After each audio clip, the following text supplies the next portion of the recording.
მოგესალმებით მაკა, მას შემდეგ რაც გუშინ როგორც ყველამ კარგად იცის, აქ სწორედ ევროკავშირის საბჭოში გაიმართა ორგანიზაციის პირველი დიპლომატების შეხვედრა. დღეს უკვე პირველი დიპლომატები ჩაანაცვლეს ზოგად საკითხებში მინისტრებმა და ჟურნალისტები მათ ვეძახით ევროპის საკითხებში მინისტრებს, რადგანაც ზუსტად ამ სამინისტროებს წარმოადგენენ ეს ადამიანები ევროკავშირის წევრ ქვეყნებში.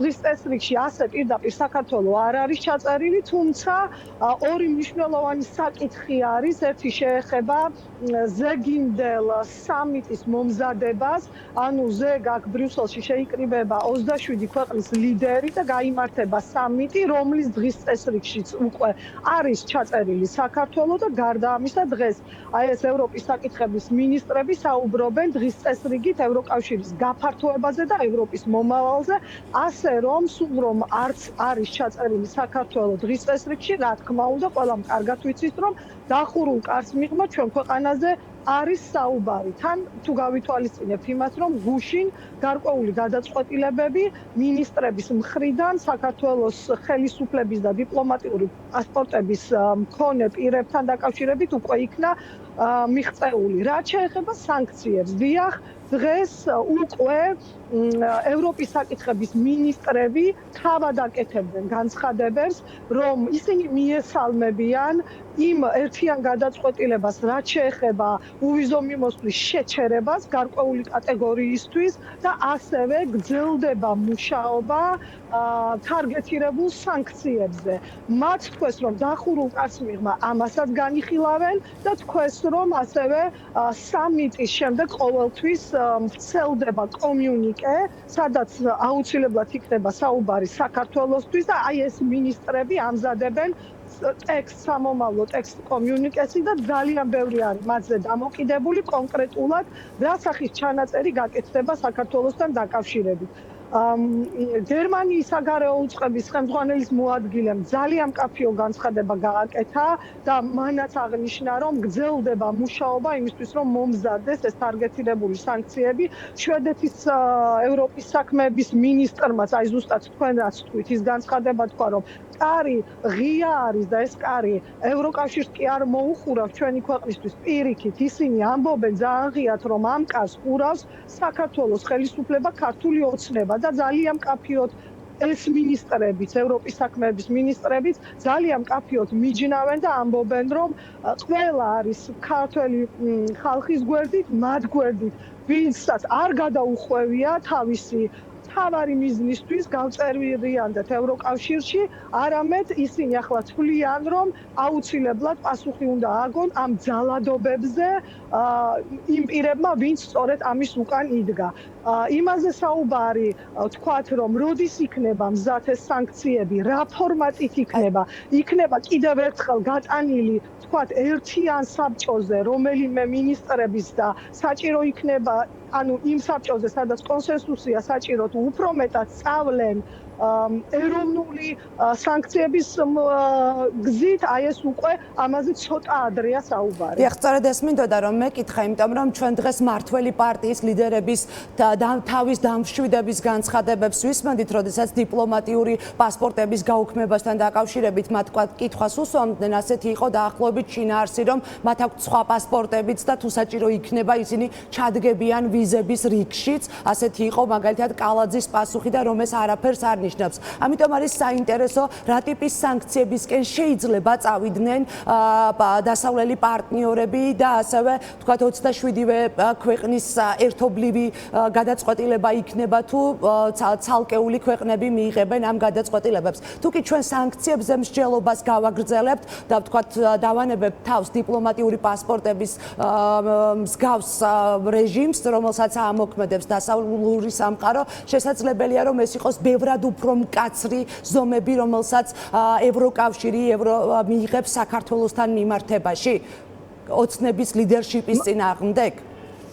მე მგონი არც უნდა დავანებოთ საუბარს თუნდაც უვიზო რეჟიმის შეჩერებას დიპლომატიური კატეგორიის პასპორტების მფლობელებისთვის, იმიტომ რომ კი შეიძლება ასე თუ მიუდექით საკითხს, რომ მათ ჩვეულებრივი პასპორტი აქვთ და რიგში შეუძლიათ ჩადგენ ვიზა აიღონ, ასე ამ საკითხს აქ არ უყურებენ ევროკავშირის პოლიტიკურ დედაქალაქში.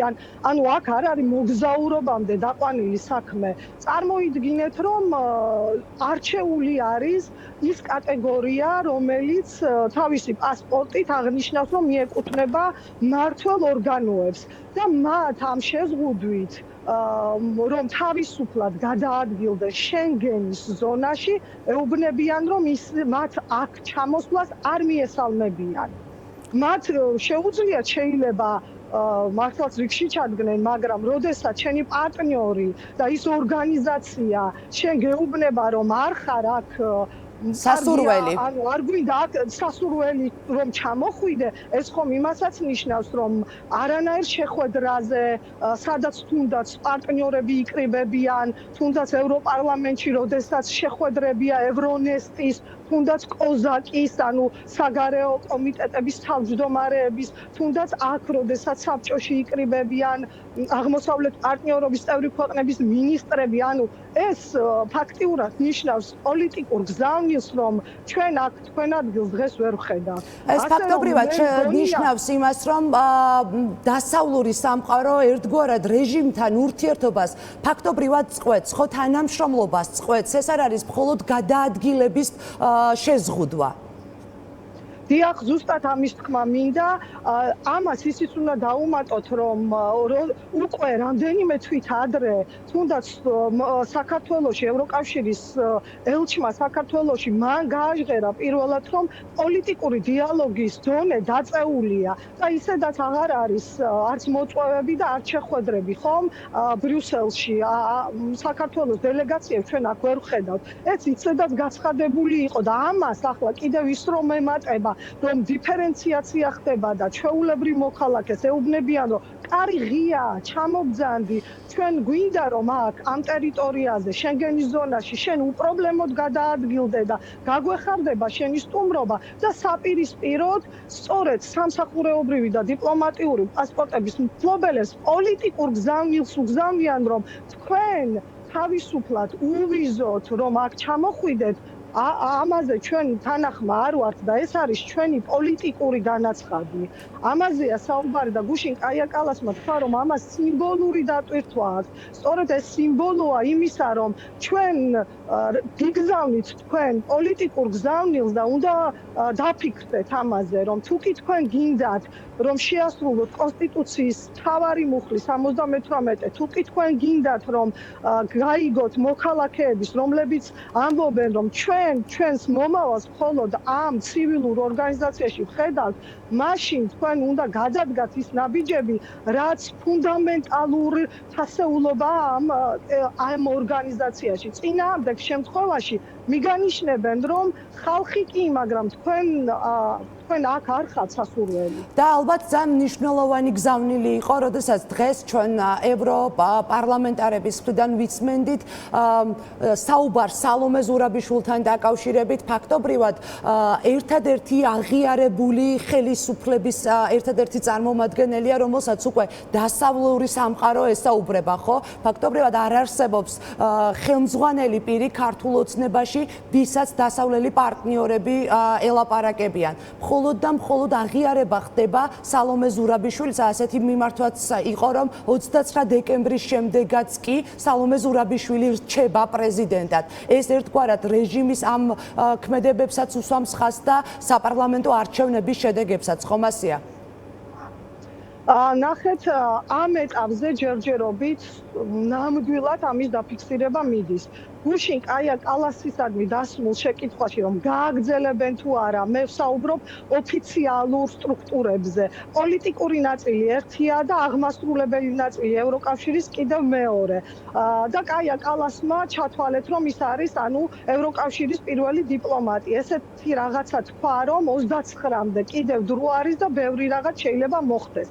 წინასწარ ამაზე ლაპარაკი არ იქნებოდა მართებული ამ მოცემულობაში ყველა აბსოლუტურად უჭერს ხალხს სალომე ზურაბიშვილს და ამის გამოვლენაც სწორედ ის არის, რომ ის მიიპატიჟეს საკანონმდებლო ორგანოში, სადაც ხვალსიტყვით გამოვა და ძალიან საინტერესო იქნება დაველოდოთ, მოусმინოთ მას რა გზავნილი ექნება და ასევე ეს მინიშნებები არის იქითკენ მომართული, რაზეც უკვე ჩვენ ვისაუბრეთ, თუნდაც სანქციების პაკეტის მზადებაზე და ვნახოთ ეს პაკეტი კლავაც გავა ვთქვათ რომელიმე საბჭოზე, სადაც კონსენსუსია საჭირო, თუ ვთქვათ საფრანგეთის ხელმძღვანელობით ან ვაიმარის სამკუთხედის ხელმძღვანელობით ქვეყნები უკვე წავლენ ეროვნული დასანქცირების გზით. და ესეც რომ გავითვალისწინოთ, თუ კი ქვეყნების უმეტესობა ეროვნული გზით მოახდენს ასეთი სახის დასანქცირებას, ნებისმიერ შემთხვევაში დარჩენილ ქვეყნებსაც მოუწევთ ამ ყველაფრის გათვალისწინება. იმიტომ რომ ეს არის საერთო სივრცე, ეკონომიკური, პოლიტიკური და საზღვრებიც ღია არის და თუ 27-დან 20-მდე 15 ქვეყანა შემოიღებს ამგვარ სანქციებს, ნებისმიერ შემთხვევაში თავისივე პარტნიორის მიღებული სანქციის გათვალისწინება მოუწევს სხვა ქვეყანებსაც. კი ბატონო, მადლობა თამარ ნუცუბიძეს, რომელიც ბრიუსელიდან გვერდებოდა. მოკლედ პირდაპირ შეგვიძლია ვთქვათ, რომ